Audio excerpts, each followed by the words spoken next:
Devakottai blue dolphin மழலையர் மற்றும் தொடக்க பள்ளியில் 77வது குடியரசு தின விழா வெகு சிறப்பாக கொண்டாடப்பட்டது.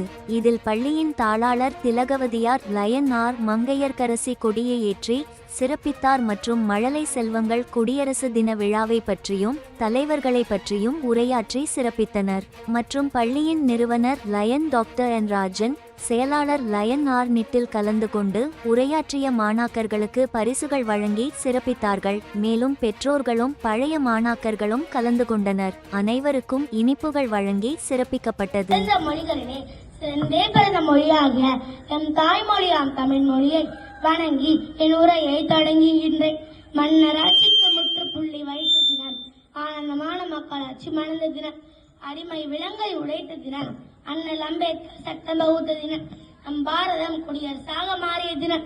அனைவருக்கும் இனிய குடியரசு தின வாழ்த்துக்கள். இன்று ஜனவரி 26 நாட்டின் 77வது குடியரசு தினத்தை கொண்டாடுகின்றோம். 1950ஆம் ஆண்டு ஜனவரி 26 அன்றுதான் நமது பாரதம் குடியரசு நாடாகியது. எல்லோரும் ஓர் குலம், எல்லோரும் ஓர் இனம், எல்லோரும் இந்திய மக்கள் என்ற மகாகவி பாரதியாரின் வரிகளுக்கு ஏற்ப சாதி, மதம், இனம், மொழி கடந்து இந்திய மக்கள் கொண்டாடும் விழா குடியரசு தினமாகும். ஒவ்வொரு ஆண்டும் இந்நாளை மிகுந்த உற்சாகத்துடனும் மகிழ்ச்சியுடனும் கொண்டாடுகின்றோம். விடுதலை பெறுவதற்கு 17 ஆண்டுகளுக்கு முன்பு காந்தியடிகள் ஏற்படுத்திய விடுதலையில் ஆனான ஜனவரி 26ஆம் தேதி குடியரசு தினமாக கொண்டாடப்பட்டு வருகிறது. இந்த பொன்னான தருணத்தில் பல்வேறு இன்னல்கள் போராட்டத்துக்கு இடையே சுதந்திரத்தை வாங்கி கொடுத்த தியாகிகளை நினைவு கூறுவோம். வாழ்க வையகம், வாழ்க வளமுடன். அனைவருக்கும் இனிய குடியரசு தின நல்வாழ்த்துக்கள்.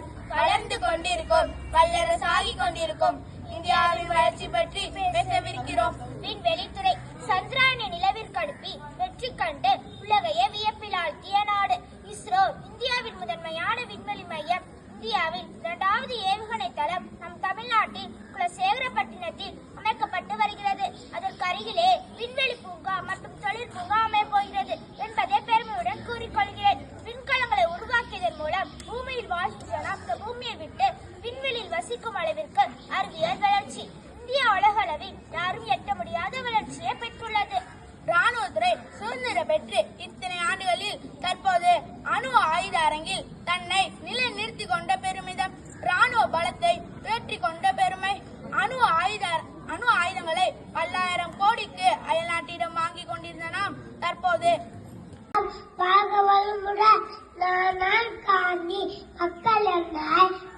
மக்கள் என்ற அழைப்பாக சத்தியமோ அயசையோ இருக்காங்க. நீங்களோ உங்கள் வாழ்வ சத்திய நேர்மை ஐசை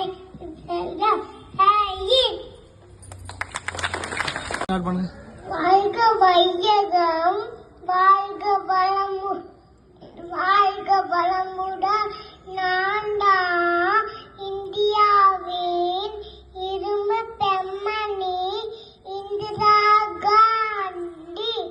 நான்டா இந்தியாவின் முதல் பெண் பிரதமர்.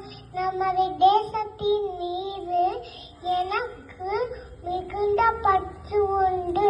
ஜெயின். வாழ்க வையகம், வாழ்க வளமுடன். குடியரசு தேசம் நம் தேசம். நெடும் புகழ் ஓங்கி ஒளி வீசும். அன்பின் வழியில் நாம் சென்றோம், அகிம்சை வழியில் அதை வென்றோம். இந்தியன் என்று பெருமை கொள்வோம். உங்கள் அனைவருக்கும் இனிய குடியரசு தினம் நல்வாழ்த்துக்கள். நன்றி.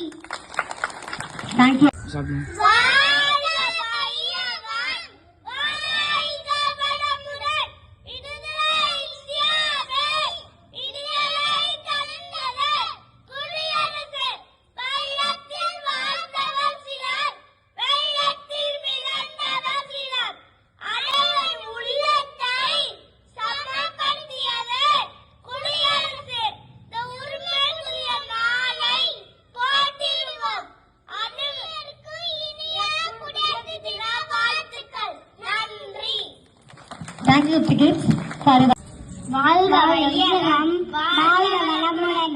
அனைவருக்கும் வணக்கம்.